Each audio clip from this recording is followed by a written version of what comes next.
Good evening and welcome to our special show, India versus Corona. Where do we stand today?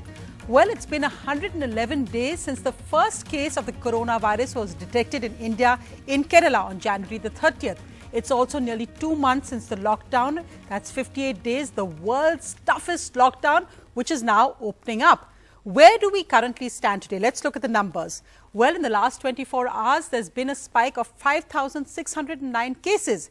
India is currently at the number 11 position in the world. Today, we have a total of 1,12,359 cases reported. These are the active cases, are 63,624. Deaths. Now, the good news is that the mortality rate is low. It's 3,435. So, we saw there 132 deaths in the last 24 hours. But recovered is the big number. 45,300 people have recovered. 3,002 recoveries in the last 24 hours. So, we have a very high recovery rate of over 40%. But the doubling rate is a cause for concern, 32 days. So, India at over 1 lakh. How long did it take us to get here looking at the rate of 10,000 cases? We are currently adding 10,000 cases in 2 days. Let's just look at those numbers. 30th January was the first case. It took us 75 days then to get to 10,000 on the 14th of April. Then 8 days for 20,000 on the 22nd of April. Then 6 days to get to 30,000. 5 days to get to 40,000, and rapidly then increasing. It took us just 3 days to get to 50,000. Again 3 days to get to 60,000 cases. Again 3 days to get to 70,000. It stayed for the next 10,000. But then 2 days to get to 90,000 and 2 days to get to 1 lakh, and again 2 days to get to 1,10,000. Now, that could also be because testing has increased, but we've seen how rapidly the numbers have increased. This graphic, however, extremely important. India's death rate is today amongst the lowest in the world. Let's just look at deaths per lakh population. Now, the world average is 4.1, but India is just 0.2. That's deaths per lakh population. China is at 0.3. Remember, China, the controversy over the official reporting of deaths and cases. Belgium is extremely high at 79.3 per lakh. Spain, 59.2. The United Kingdom, again at 52.1. Italy at 52.9. And France at 41.9. The USA at 26.6. So, India doing much, much better according to the global numbers there. So, joining me now is an extremely important panel. I'm joined by Dr. Indu Bhushan, the CEO of Ayushman Bharat, the world's largest public health insurance program, crucial at a time like this. Also joining me is Dr. V.K. Paul of the Niti Aayog, who is heading an empowered group looking into India's handling of the coronavirus pandemic. So, really tracking those numbers very closely. Also joining me is Dr. Shamika Ravi, who heads research at Brookings, who's been tracking the numbers very closely, and Dr. Devi Shetty, who's really hands-on in this whole issue of private health for public good, and really looking also a very important voice coming from him as well. But let me begin with going across to Dr. Indu Bhushan. Dr. Bhushan, an important milestone for Ayushman Bharat in public health, extremely important at a time when we're dealing with the coronavirus as well. Tell us, what is the latest situation in your words? 1 crore treatment yesterday, and that was done in 1 year and 8 months. And when we started on 23rd of September, and if you'd asked me at that time, I wouldn't have said that we can achieve that kind of pace. We took about 1 month for first 1 lakh cases, and 4 months for first 10 lakh cases, and whole year for 50 lakh cases. But in last 8 months, actually, we've done 50 lakh cases, and if it was not for the lockdown, we could have done this in 6 months only. And so we are on pace to provide more than 1 crore treatment every year, and including for COVID cases. In COVID, we have provided 2,000 treatments and 3,000 testing. What is the challenge that the Ayushman Bharat scheme is currently facing as regards the treatment of COVID patients? Because of course we know private hospitals are a major contributor to Ayushman Bharat in terms of treatment, but it's the government hospitals which are really bearing the brunt and the major focus in treating corona patients, whether it's in Delhi, Mumbai and in state capitals across India.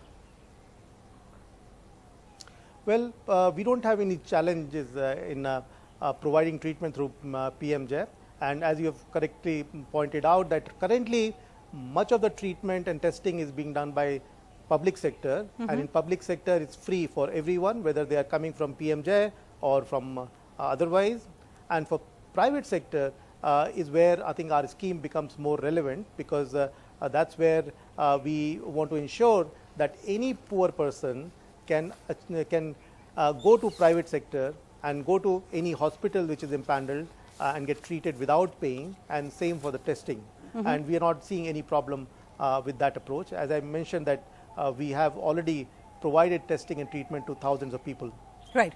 I'd like to bring in Dr. V.K. Paul, because Dr. V.K. Paul, of course, you're right in the middle of this current battle India is fighting against the coronavirus. Where do you see the situation today? We're currently at number 11 in the world. Our cases, in fact, our doubling rate is worsening, which is not good news.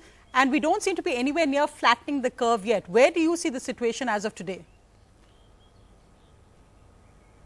Well, we are still on the exponential curve. That appears to be the opinion of the experts. And the fact that we have moved to a slower doubling rate moved from pre-lockdown stage of about 4 days to stabilizing around 13 to 14 days is a gain.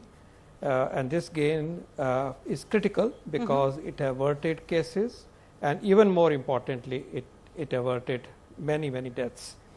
And also, very importantly, it has given us time to strengthen the health system, carry out training, ramp up our testing capability, start to mount our R&D response, as well as, the big gain is the massive behavior change that has been brought about among the people.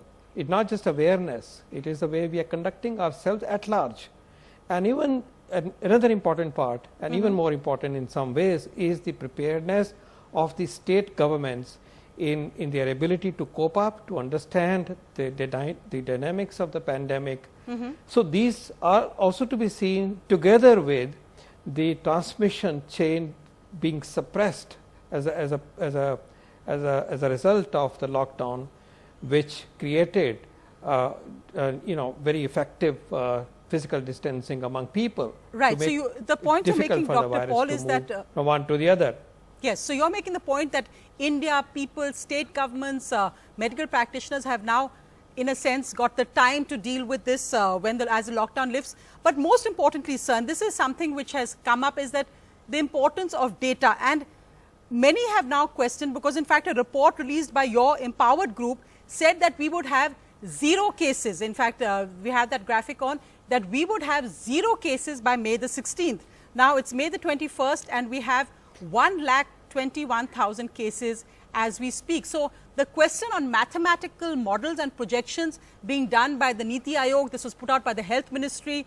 How can we say 0 cases when we've seen that those projections were all wrong? I can't see the projection, but I think the one that you're talking about was making rounds in the social media.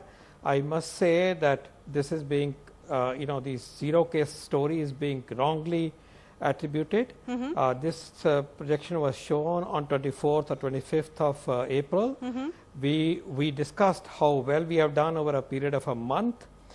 This is factual information on this, and as is customary, in a mathematical trend line is shown, but at no point in that press conference I ever claimed that there will be 0 cases by any date, and you can check the transcript, and I think it is it's just a news or an information which is being shared wrongly, and I urge you that you please don't show the graph with this connotation that we claim that no, in fact, I think it's very important that you clarified it, because I think many, in fact, have been asking that very question. So it's good that you've clarified it. No, So tell me, sir, that exactly, because in fact it was even tweeted out by the Health Ministry at that time. But just to ask, now we know that Dr. Guleria of AIIMS has said that India will reach its peak towards the end of June and July. What are your projections or what are your estimations? When do we reach our peak? When will the curve start flattening? So, Sonia, it's very important to understand that there are two forces working in opposite direction. Firstly, virus is moving forward in a certain way. Virus knows that there are lots and lots of people who are susceptible, they don't have immunity, and it moves in a certain way. It can infect certain number of people so long as it finds access to make that happen. But then we create headwinds to push the virus transmission in the opposite direction, and that is a societal response, individual response, and a community response that we create by physical distancing, by wearing a mask, by using even Arogya Setu, which will do certain important things for us, taking care of patients who are positive and they are quarantined. So we are making it difficult for the virus to move forward. Now it is an interplay of the push that the virus is producing and the headwinds that we create that will give us the final trajectory. Now virus behavior is mathematically discernible. It can be predicted in a way in models, several models. But what we do collectively in a nation or collectively do in a mohalla or a city is something which cannot be put in an equation. And therefore, remember, what we have done is we suppressed the transmission and moved things into future in a way. But at the same time, we are also hoping that the total number of people who would suffer over a period of time will be much less, because we will make difficult for the virus to catch us, and therefore one can believe that mathematically we are still on the exponential side, we are still rising. We have no doubt that we have slowed the rise, we have decelerated it. At the same time, it is difficult for us to be sure when the actual peak would arise, but if you believe experts who have been doing modeling, yes, indeed June and July are being spoken, and we should be listening to these voices because they do indicate certain scientific predictions. But the final trajectory is not decided by mathematics. It is decided by how much headwinds we are creating to stall the vagaries of the virus. Let me bring in Dr. Shamika Ravi here, because you've been doing a data analysis of your own on this. Where do you see us standing now in that sense? And it's interesting, of course, that we're seeing the exponential rise, as Dr. Paul put it, at a time when India is also opening up. So there are two dual challenges we're facing here as well. And as our testing has also risen, though it's still less than many other nations, and as our testing is rising as well. Right. These are, it's very difficult time, Sonia. Now, let me first of all clarify. I'm not an epidemiologist. I'm an economist. I am studying the data in terms of the current evidence that we have. So what we can best do is look at the evidence and project, the long term, let's say 7-day moving average. But what I have learned from the epidemiology model, because we've been studying them closely, is that you need several parameters to make predictions. For instance, what is the incubation period? Right? How long does it take for symptoms to arise? What is the reproduction ratio between one person and how many persons does he or she infect? Or the serial interval, meaning between symptoms of first person and the second. These are very, very important parameters, and so far we don't have this data in India because the contact tracing information is not publicly available. Now, against that reality, making projections into the future really just becomes a mathematical exercise, as Dr. Paul just explained. So we can continue to make projections, and frankly they will be meaningless because we are using parameters from the OECD countries. So the uncertainty therefore is very real. And of course, as an economist, my great concern is what do we do with the economy while this great uncertainty sort of lingers. And we know that people neither consume nor work and definitely don't invest when they are gripped with this kind of fear and uncertainty. So I do think that the path to economic recovery, and I would think the COVID management path that we have to adopt now, has to go right through healthcare sector with COVID at the heart of it. So let me go across to Dr. Devi Shetty. Really, as we said, at the heart, at the front line of this are doctors like Dr. Devi Shetty, nurses, and so many health professionals and workers across India. But Dr. Shetty, we've talked so much on data, but let's talk about what's actually happening in hospitals around India.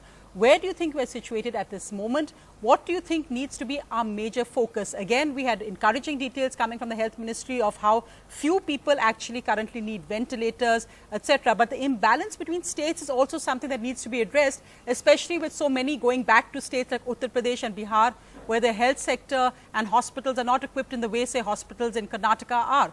What's your feeling, or what are your responses, thoughts on this?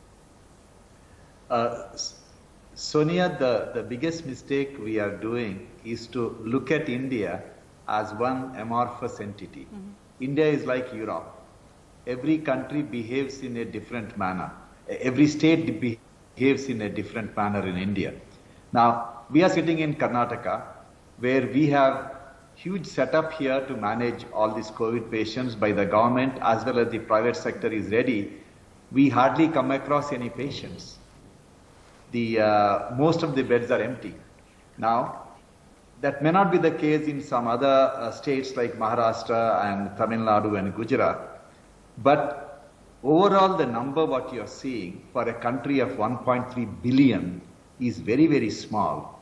Even if it doubles or triples, still you are talking about a small number in a large country with this kind of a population. So I am very, very optimistic that we have to somehow manage to keep pushing the testing and the quarantining and these things for few more months. And SARS lasted for 6 months, and for unknown reason it just disappeared. Nobody knows what happened. And I hope the cousin of SARS also behaves the same way. And one fine day we realize that the virus is not there anymore. But the question is, how do we manage till that time? I'm very optimistic the way government has really activated the machinery, and how the government hospitals have taken the brunt of the entire overload of the system with the private sector as a standby. I am very optimistic about the future. In fact, I want to bring in Dr. Indu Bhushan on that point, because really it's true, when we talk about an India model, we have to look at a Kerala model, a Gujarat model, a Maharashtra model, a UP model, a Bihar model. And you've seen that in earlier as well, where, when we were looking at other cases and the standards of healthcare available in different states. So when you look at today and the challenges expected in Uttar Pradesh and Bihar, how are we actually going to face that, as we see that those are states from where new cases are coming every day, and how exactly does that come in right now, Dr. Indu Bhushan? What are the reports you're getting right now from there? So, Sonia, I want to just start from where Dr. Devi Shetty left, that we have to see the country as different parts, not as a whole.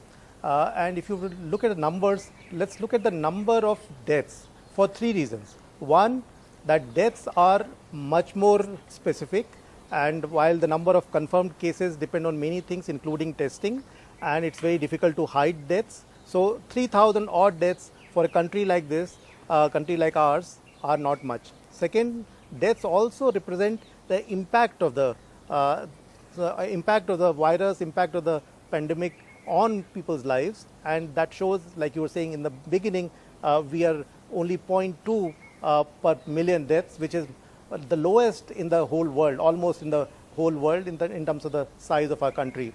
And third thing is that also implies what kind of preparation we need to take in terms of number of beds, number of ICU beds, number of ventilators that are needed. And again, we can extrapolate from there and see that right now we don't have that kind of demand for ICU beds or ventilators right now, and the spread. And so that shows that we have done something right. And that goes back to what Dr. Paul was saying, that maybe this lockdown and the efforts that government has done has been able to push the curve ahead, and we are in a good situation right now. And probably that goes also for UP and Bihar, where actually the number of cases have been much lower than in other places. Of course, they are increasing now, but the increase is not as much as to overwhelm the capacity of these 2 states in terms of providing support. So I am very confident that because of this lockdown and because of the efforts that have been taken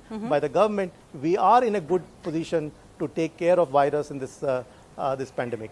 So, Dr. Paul, picking up on that point on that India currently in a good position to take it on, but how are we actually looking, and this is interesting because just today also we saw that from Kerala, a plane load of private nurses and doctors have gone to the UAE to provide support. How are we looking at states which may need more focus, for instance, Maharashtra, where private doctors have been called in to assist government doctors? How are we moving doctors, nurses, personnel to the places we need it most? It's almost ironical that Dr. Shetty is saying in Karnataka, which has done well on this, that you have people who can fight this disease. Perhaps we should be looking at states moving to where these frontline workers are needed the most, because in Mumbai especially we've seen that there is a huge pressure right now on doctors, nurses, frontline workers. In Calcutta, nurses have gone back to the northeast, to Manipur, where because of worries there in the private sector. How are we looking at actually sharing our resources between states who need it the most? Well, Sonia, there is sharing no of rule resources book would be for needed handling at, this pandemic. Sorry. This is a new problem worldwide, and we all are learning as we are also performing and preparing for the future. One thing is very certain, that it has to be a holistic response in partnership of both the public sector as well as the private sector, and working in tandem with a very effective stewardship by the government. Right. All the three parties have to work together, because there is a stewardship element, how the governance mechanisms orchestrate the response by way of surveillance, yes, by way of preparing the people, by way of mobilizing patients, and then the response comes in partnership of both the public sector hospitals and facilities as well as the private sector hospitals. But in Mumbai, you have seen some of the best examples. So you have seen some of the best examples how the system worked, but also you saw that there were weaknesses. But the fact also remains that at no point, from the information that's available to us, even in the cities where there has been concentration of our cases, we crossed our capacity so far. We had and continue to have headroom available to us in terms of our capacities as beds and human resources. But that doesn't mean it will last forever. It doesn't mean that if the nurses go away or the doctors are not available or our partnerships are weak and we are unable to mobilize, we cannot run into problems. So I was just going to ask you, sir, very important. Yes. No, I just wanted to ask you on that point you're raising, because in fact in Maharashtra, states like Maharashtra, Gujarat, where the mortality rate is much higher than the national average, there do seem to be instances where in our cities, and we know that over 80% of our cases are currently in our urban centers, that there does seem to be an indication, given the high mortality rate in these states compared to the national average, that the situation is worrisome. Which are the places that you are worried about, sir? Where do you think we need to do better? I think we must remember, when you see high mortality rates, we should not be oversimplistic, because very often comorbidities, the age factor, these are very important factors. And how soon we reach the hospital is very important. So I think it is not fair to compare the states just oversimplistically. These data are available where the mortality rates are good and where they are not so good. But we must also remember that over a period of time, if you see how the case fatalities have behaved, generally we are learning to handle it much better. And the case fatalities are also stabilizing by and large. Early experience in some cities was not as one would have liked to see. Yes. But I think over a period of time, all our states are responding better. We are better prepared. We are also learning that it is the need for ventilators, for example, is not as much as we originally thought. The Yes. whole focus is the timely introduction of supportive care and oxygen. So we are nuancing our approach. We also learned that anticoagulation is we're perhaps learning an as important part. as we because go along. I thrombosis think that's the main is thing. an important part. Yes. So Dr. that is a very important part to our response, that we should be learning with all humility, learning, responding to this through collective wisdom. Absolutely. And staying in fact, I'd like to together, bring in Dr. with Shamika Ravi on that.